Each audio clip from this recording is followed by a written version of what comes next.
For some reason, I just turned off the camera. Don't know why I did that. Hey y'all, my name is Nat. I hope you're having a terrific day today. And for this video, we are going to be doing my February wrap up.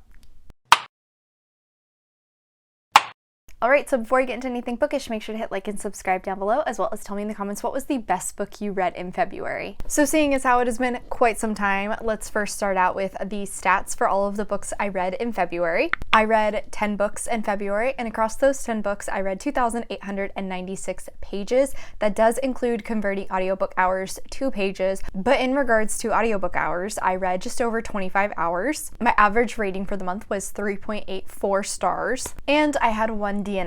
As for my genre breakdown, I read 1 fantasy book, 1 graphic novel, 1 horror, 1 nonfiction, and 4 romance. I do have 1 book I'm going to be reviewing here.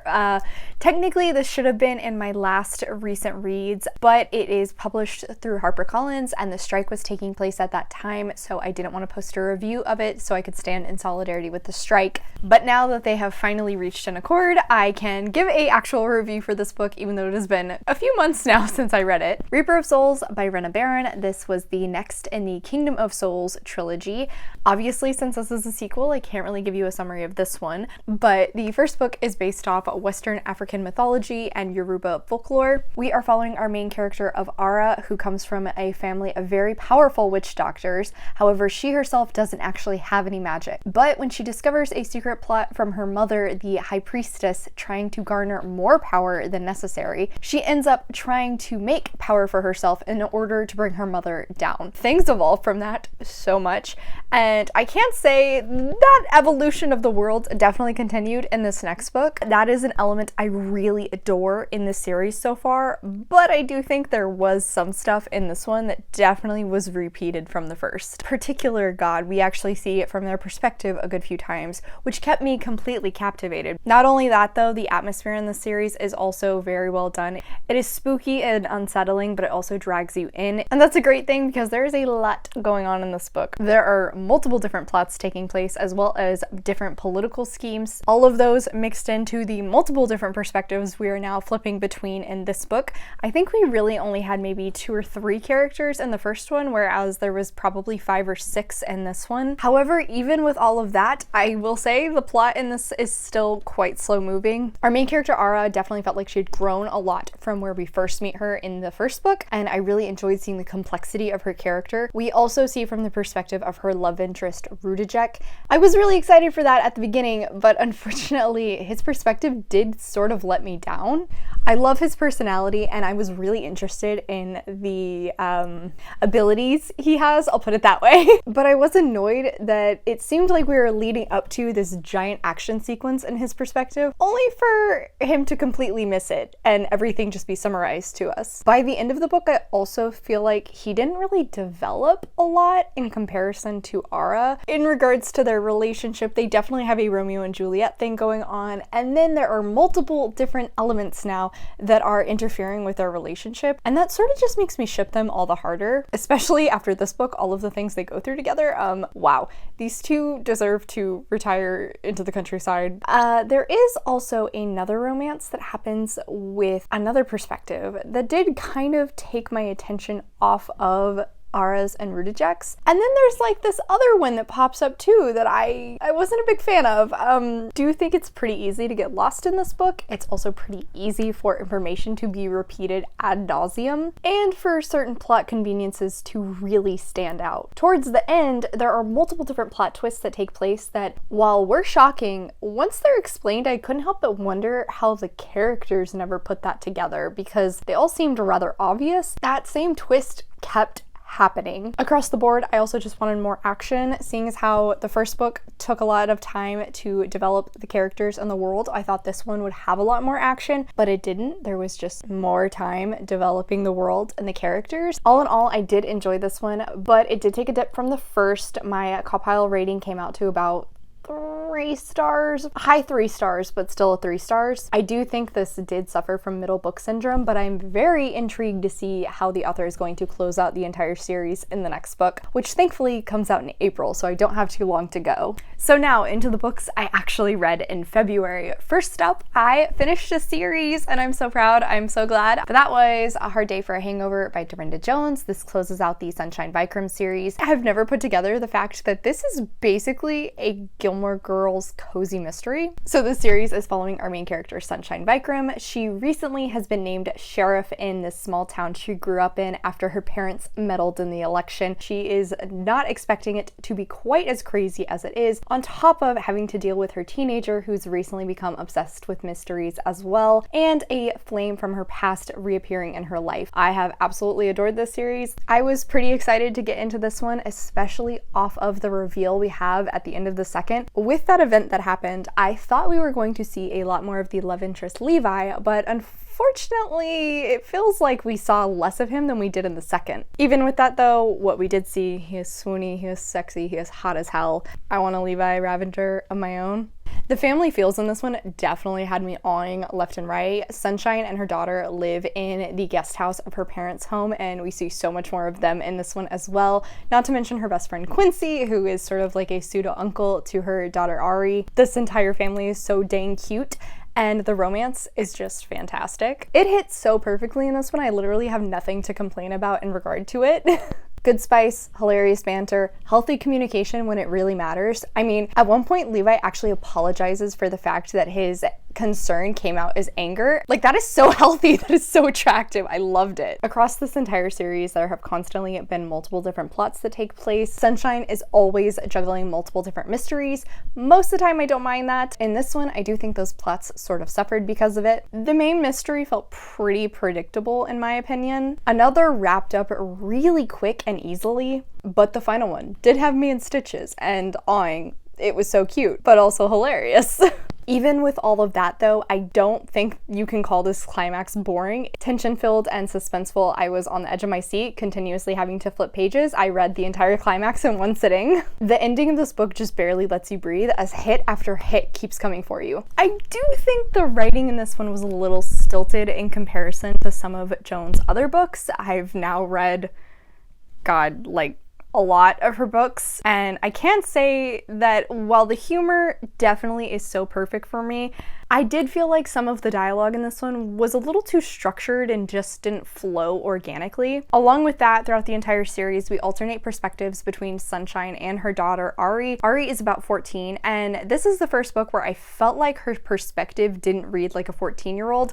A lot of the times, I would have guessed she was maybe 10 based on some of the things she was saying and how she would react. But all in all, though, I still really enjoyed the series, highly recommend it. My final rating came out to about 4 stars. Next up was my comic book for the month, and that was Harley Quinn and Power Girl by Amanda Connor. This continues the Harley Quinn series I've been reading. It's kind of like a 2.5 because it does technically run for the Power Girl series as well as the Harley Quinn series. This was a time.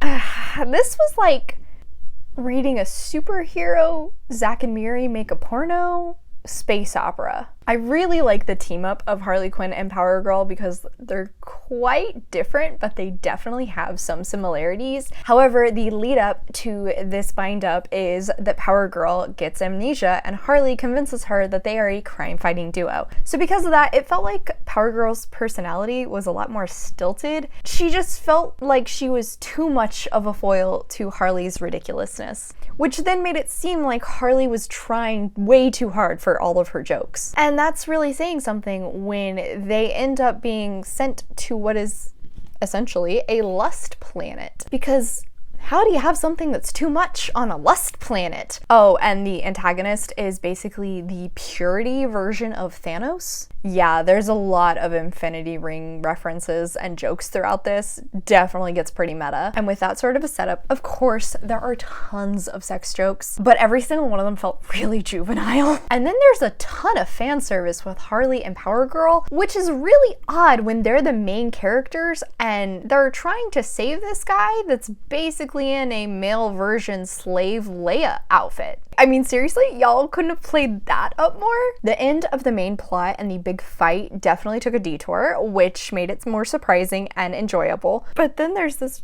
really strange turn. It just so felt unnecessary before we finally get back to the main focus of Power Girl and Harley trying to return home. The final issue was just way too much after everything else. In the end, it was fine, but all in all, it felt like this was just a lot of missed opportunities. So my compile rating came down to 3-star. I enjoyed reading this, but it's really weird. It's something I'm gonna remember for a long time, but I don't know if that's necessarily a good thing. And in that same vein, unfortunately, was Well Traveled by Jen DeLuca. This also finished out a series for the month, and I am so glad. This is the final book in the Well Met series, which is following a collection of couples who meet at Renaissance fairs. This one, we are following Lulu, who recently has quit her job as a high-powered attorney when she realizes she is never going to be promoted. Her boss is constantly letting men who are junior to her be promoted above her, and she's just had enough. She ends up quitting while attending a Renaissance fair and runs into the characters from the second book who participate in the traveling band known as the Dueling Kilts. The main singer is Dex, and he is a bit of a Lothario across the entire Renaissance fair circuit, and this is their romance. Or it would be if it was a romance book. This was such a letdown. I read this in my reading vlog for last month, so I'll put a link to that in the cards if you want more in-depth comments. I just was very upset that this was the last book in a romance series, and it felt like the romance really suffered. It seemed as though Jen DeLuca was trying to do what's currently fairly popular by having a romance book with some pretty deep topics in the characters' side stories, but she spent too much time on that, mainly Lulu's. The romance ended up suffering because of it. So far for this series, my enjoyment had been going up with every book, meaning I expected this one to be a 5-star after the third was a 4.5. That did not happen. Don't get me wrong, I liked Lulu as a character. I liked that she was trying to find a new happiness for herself. She was taking a break from the grown-up adult world and just trying to figure out what she wants to do next. That was a lot of fun, but that's a women's fiction or literary fiction story. Once she joins the Dueling Kilts and starts traveling with them, I was thinking it was gonna be a slow burn romance with Dex, but then in the middle, Lulu just randomly starts getting jealous of all of the women Dex has previously hooked up with, and then they have this explosive fight that was completely predictable. Eventually, that turns into them professing their feelings for each other and making out. I have no idea how we got there. Prior to that point, it felt like every single one of their interactions was just bad flirting and banter. There was nothing substantial between the two of them, meaning I didn't understand why they had feelings for each other. It just felt like their relationship was incredibly surface level. And speaking of surface level, Dex was a pretty one-dimensional character. He used to be a playboy. He doesn't like being seen that way anymore. He's trying to change it, but nobody really takes him seriously. That's all you get from him. There's no more depth apart from that. However, Lulu was a very well-created character. I truly understood her. I really felt like I knew her as a person. And while I enjoyed that she stood up for Dex, that doesn't make Dex more interesting of a character. And seeing as how I didn't care about his character, I didn't care about his growth, and I didn't care about his romance. Sure, I do think there was a bit more spice in this one than some of the previous books, but spice doesn't equal romance, and that's not the only reason I read romance books. If I just want to read spice, that's what fanfiction is for. The ending was pretty cute, I'll give it that. I really liked seeing all of the different couples from the previous books. Plus, the Renaissance Fair atmosphere is incredibly strong throughout the entire series, so I will always praise it for that. But in the end, this came out to 3 stars on Compile, and I'm very sad about it. I actually don't even know if I'm gonna keep this one in the end. I might end up giving it to a friend. Okay, so we're gonna keep going with romance books because next I have What If You and Me by Roni Loren. Continued another series. This is the next book in the Say Everything series. First was Yes and I Love You, which was on my best books of 2022. So of course I was expecting to adore this, and I am so happy to say this lived up. I once again fell head over heels in love with both of Roni Loren's characters. We are following Andy, who is a horror author and true crime podcaster. She ends up falling for Hill, her next door neighbor slash landlord, who is a retired fighter. However, he did not retire voluntarily. He was injured while trying to save some people and ended up up losing his leg, and then shortly after that, his fiance ended up dumping him. Both characters have fully fleshed out backgrounds, personalities that jump off the page, and a beautiful dynamic between them. The chemistry just had me enthralled the entire way through, I swear. The way their friendship develops at the beginning is just so pure, only for that to become more and more tension-filled as it goes on. Though at the same time, each of them are working on their own traumas, the way they support each other and learn from each other without being completely reliant on one another,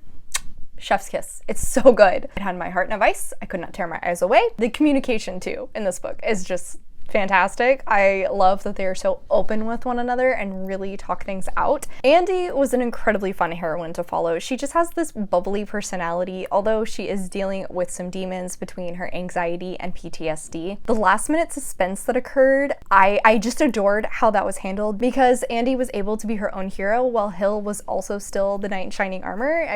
The writing around that entire scene was fantastic. It could have been completely predictable, but Ronnie Loren didn't let it be. And then Hill. I loved this man. He definitely was a grumpy rain cloud, but he was so charming and charismatic. I hated his ex so much. Alpha males are definitely not my type. I'm looking at you, Tessa Bailey. But when done like this, where they have the ability to be an alpha male, but in reality, they're just golden retriever cinnamon roll boys. I love that. That's my favorite. There was just so much emotional depth to this book, and I was so impressed with it. And then that's backed up with some very good steam and lots of laughs. Across the board, this was so freaking good. It was another 5-star for the series. I cannot wait to get to the third book because I know I'm probably gonna love it just as much. Next up is Count Your Lucky Stars by Alexandria Bellefleur. I was originally reading this for my 5x5 second chance romances video, which I'll put a link to that in the cards, but it ended up getting swapped out. So it did take me quite a while to finish this book. I have not read the previous 2 books in the series, and honestly, now having read this one, I don't think I will. So this is a sapphic second chance romance. We are following Liv and Margot. They were best friends in high school, finally admitted their feelings for each other, had a spring break of bliss, only for them to never talk about it again, run back into each other 10 years later, and after some circumstances, end up living together. I really enjoyed the first half of this book, and I think it's because there's this very awkward but great tension between the two of them where they're not sure what their relationship is. They aren't talking about what happened previously, but there's still just this underlying sexual tension between the two of them that's fantastic. I like that the couple is opposites attract, from their appearances to their personalities. There was this absolutely hilarious situation involving Margot's vibrator and Olivia's cat that honestly will probably live rent-free in my head because it was so funny. As much as I was loving the tension, I wasn't completely convinced that these two had a previous relationship. I believed that they were friends, and I believed that they slept together, but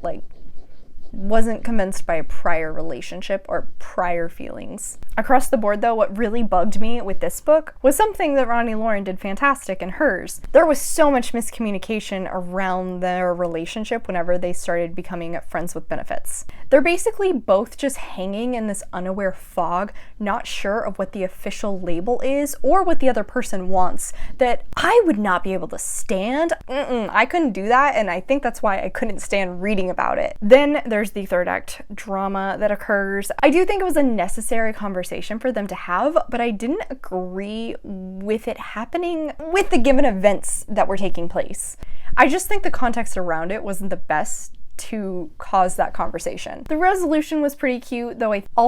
Something about the series that I wasn't aware of, there is a underlying theme of astrology. There were a few listicles that related to astrology signs dropped in to separate chapters, which were cute, but didn't really feel necessary and eventually just kind of disappeared. Personally though, I don't really subscribe to astrology to this extent, so anytime it was coming up, I kind of would just glaze over. Yeah, so by the end of this book, I think I've just come to realize that this author and I don't get along. Her style, not for me. This came out to 3 stars on my Copile breakdown. Unfortunate, because I really, really wanted to find a new favorite sapphic book, but this was not it. For the final book of my romances for the month, I have Head Over Heels by Hannah Orenstein. This was a book club read for me, and it is following our main character Avery, who was on the road to being an Olympic gymnast, but during trials ended up breaking her leg. She's recently gotten dumped by her famous football player boyfriend and is now living with her parents. Another gymnast from her childhood who she had a crush on offers her a job in being a co-coach for this girl that he's trying to help take to the Olympics, and she takes the job. A romance ensues between them. This was not a romance. Right out of the gate, I wasn't really impressed with the author's writing style because it felt like we were just getting these giant info dumps about Avery's background. The first one being her previous relationship honestly just felt really unnecessary, and like a lot of that could have been cut down. I think that time wasted became even more apparent whenever we finally see a romance start to develop between Avery and I don't even remember what the guy's name was, but the other coach. I had only just started to see them as possibly becoming friends, which meant when they suddenly kissed, I was cringing, and that's never a good sign in a romance book. A lot of this book is definitely dedicated to gymnastics, which I was pretty excited for. I used to be a giant fan of gymnastics. A lot of time is spent showing Avery mourning her lost career, as well as training this new girl, particularly on floor. Even with me really enjoying gymnastics, I think it's just not a sport that translates well into books. Listing out the names of these tricks doesn't have the wow factor of actually seeing them performed. And then finally, there is a lot of stuff that's talked about in the official summary of this book that I hadn't even touched on, and I was over 30% in. Avery's emotionally abusive ex-coach, her friend that she used to train with, and then some big scandal that occurs that affects both of them. We hadn't gone near any of that, meaning for a book that's not 400 pages long, and you still haven't gotten into any of the stuff talked about in the summary, you're spending a lot of time on other things, which just makes me think that nothing is really going to get delved into very well, especially the romance, seeing as how that's what I went into this book really wanting, and I just had no investment in it at all. So unfortunately I ended up DNFing it. It just wasn't working for me. Finally, the last book of the month was The Deep by River Solomon, and I listened to the audiobook of this, which is read by David Diggs. Definitely recommend it. This is a novella revolving around this society of mermaids who have sprung up from the children of slaves who were thrown overboard during the Atlantic slave trade. This society doesn't have long-term memories. Rather, they are held by one individual in the society known as the historian, and annually the historian will share these memories with everyone before taking them back. And we're following our main character of 𝗖cie, who is the historian. However, it is slowly starting to kill her, and so when it comes time for her to share the memories, she ends up running away. Holy crap, for being such a quick read, this really packed a punch. This was a complex story that rides the line between being heartbreaking and sanguine. The stream of conscious writing style really helps you to connect with the main character of 𝗖cie, to really feel the toll that holding all of these memories is having on her. It also perfectly matches with the oral storytelling element that is discussed in the book at times.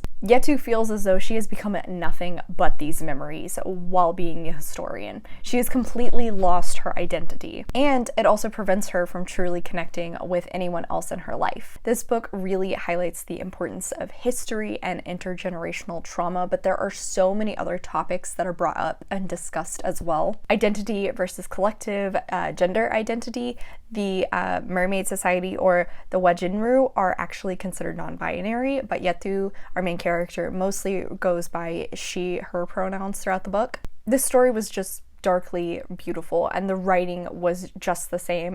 The atmosphere was fantastic, really envelops you into the sea setting. The premise clearly shows some similarities to the book The Giver, but I just enjoyed the way it was handled in this so much more. It felt far more creative, and like a lot more topics were brought up, which I think just made it all the more memorable than The Giver. I did feel incredibly called out by David Diggs on the audio. Yes, I did listen to this at 2x speed, and yes, I do kind of regret it. I think I just want to get a physical copy of this book and try rereading it and annotating it, because there's just so much to think about throughout it, but it's all so beautifully and hauntingly done. Literally, my only complaint about this book is that I wanted more of it. I wanted it to be longer. I would love a full-length novel about this. Breakdown came down to 4 stars, but like it was so good, y'all. It was really fantastic. I highly recommend listening to this one. Very short read. You'll blast through it in no time, but very thought-provoking. All right, so I've been filming for a very long time. Thank you so much for coming to my channel. I really appreciate it. Make sure to hit like and subscribe down below. I have all of my socials as well as a few ways you can support me linked in the description. I come out with videos on Monday and Friday, but until then, I hope you continue to have a terrific day. Love you, bye!